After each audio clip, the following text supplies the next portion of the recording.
We just had a little lot drawing contest on who should speak and on what order. The order was that Len here will speak first. Len McCluskey, I'm delighted he's here. Second one with Jerry Hicks, also delighted he'll be. And we've got a representative for Gail Cartmel as well, Jan Faherty, I think that's right, who will be speaking third, and they're going to go out while the individual candidates are making like their own presentation to us. But I'm going to call them all back in, give everybody an opportunity to ask whatever questions they want, especially members of our my own branch here in Leigh. And we're also videoing the event so that people who haven't been able to come here tonight can see it as also maybe on YouTube, or might be do a DVD for branch members. And what the aim of this exercise is to allow members of my branch and Unite members in general have an informed choice on who they vote for in the forthcoming election for General Secretary of the Union. I think it's important to try and get as many people to take part in that exercise as possible. I think it's unfortunate in terms of the attendance today. I mean, we could probably, you can never advertise things enough. We could have done more work, but it's possibly indicative of a collective, what you could say, our collective inability to engage fully with our own members. We've got 1,200 members of this branch, and they're obviously not here tonight. And we might overcome that, and on that basis I'm going to kick off. Without further ado, I'm going to ask Len McCluskey to speak and tell us all why he is the best candidate for the position of General Secretary of our union. Well, thanks very much, Steve, and good evening, colleagues. First of all, a big thank you for the invite, and secondly, congratulations to the branch for attempting to do exactly what you're doing, given the opportunity for candidates to come along and to express what their vision for the union is, and perhaps more importantly, listen to the views and thoughts and ideas of our activists. So I'm delighted to be here, taking every opportunity I can to actually meet our activists and members so that we can, as you rightly point out, Steve, be in a situation where our members take an informed choice on who their candidates for the next General Secretary should be.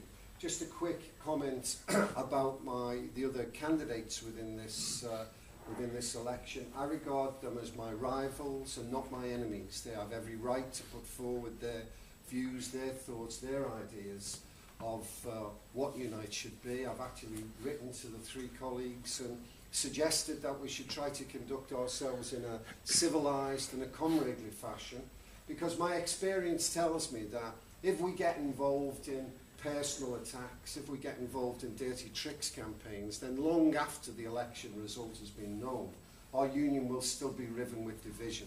And that's the last thing that we need. Unity of our union is absolutely critical to face the challenges, both internally and externally, that we face over the coming months.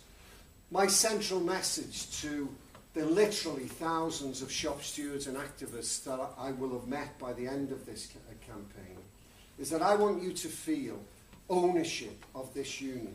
I want you to understand that when Unite was created and presented to us by Derek and Tony as the architects of Unite, they didn't say to us, here is the final perfect article. Unite is far from perfect.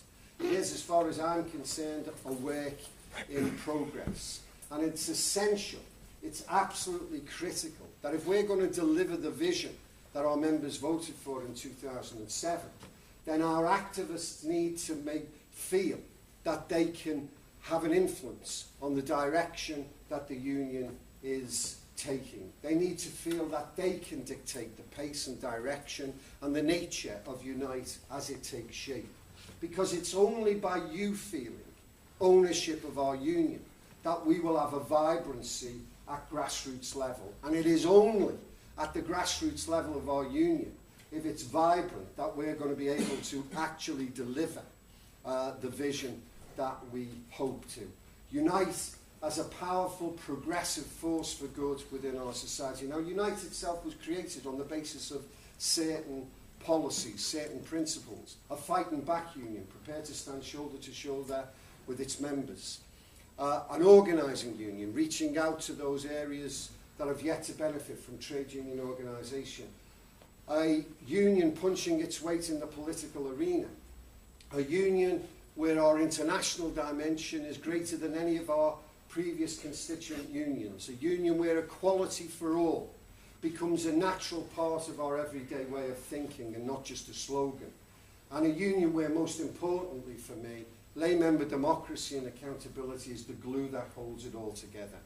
I believed in those principles, and that's why I worked for the creation of the merger of UNITE. I think it's true to say that the transition has not gone as smoothly as we would have liked, certainly at the top of the union.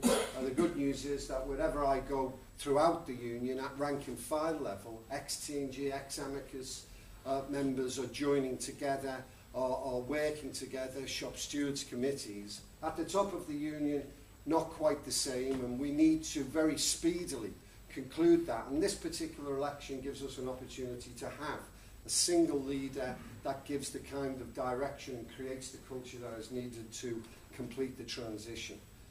As far as I'm concerned also, I'm a passionate believer in an inclusive union and a tolerant union where fear plays no part and where democratic debate is allowed to flourish at every level of our organisation. I don't know any other way that you can have true lay member democracy unless you have and encourage free, open, democratic debate. I abhor that element of our union's culture that says that if somebody has a different point of view from that of the orthodox leadership, whether that be at regional level, national level or general secretary level, then somehow they need to be marginalised and dealt with. That's not the type of union I want. I want a union that is open, free to debate and democratic, at ease with itself, able to accept criticism and exchange debates, because my experience tells me that that's the way we emerge as a stronger, more focused union, when we allow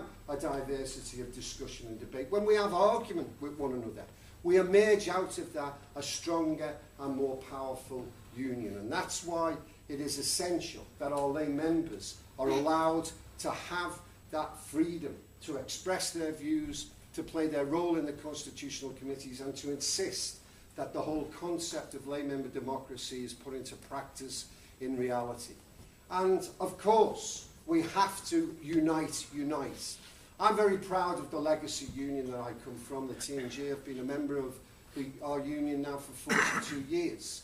And in that time, a significant amount of experience, which I think is important. I think I bring to this election an experience greater than my other colleagues, and I believe that that is important to navigate us through the difficulties ahead. But I've got no interest at all in creating a TNG Mark II. I genuinely haven't. Anyone who tries to tell you the TNG was perfect is simply plain wrong. What we have is an opportunity before us at the moment of all our constituent unions. We're not just talking about TNG and Amicus, we're talking about TNG, the AU, the EETPU, MSF, Unify, the GPMU, all unions with great traditions and proud histories. All unions with good bits and bad bits, including the TNG. And this is our opportunity to take the good bits from each of our constituent unions and create this new union, this new culture, this new democratic, fighting back, proud union.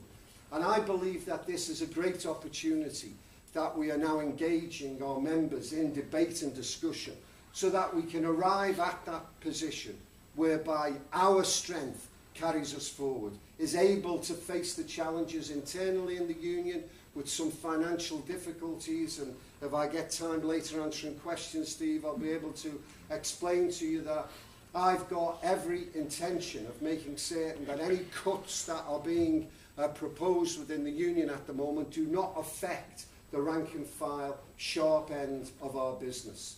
My experience tells me that, not just because I'm electioneering and it's easy to say. My experience and my eyes tell me that savings can be made at the top of the union, which will make certain that we do not impact on the resources and the effectiveness of our members at the coalface, where vibrancy is absolutely critical. Externally, of course, we face major challenges. We have this Conservative Alliance who have launched one of the deepest ideological attacks on our class, on our communities, on our trade union organisation that we've seen for a long, long time. The depth of this ideological attack has taken my breath away. And the only way that we can defend ourselves is if we're bold enough and strong enough. This is no time for cowering in the corner. This is no time for looking for excuses why we shouldn't be doing anything. This is a time for bold leadership. And it is only UNITE capable of giving that leadership in our movement. That's how important we are. So uniting our union is critical. And I hope, Steve, and I know I'm coming to the end of my 10 minutes, I hope that in trying to share that vision with thousands and thousands of activists, we will be able to join together to create the type of union that we can all be proud of, that we can say that we were there when history was made, when this powerful progressive force for good actually started to deliver what our members want. We can be proud of it, and those that come after us can be proud that they belong to UNITE. Thanks very much for listening, please.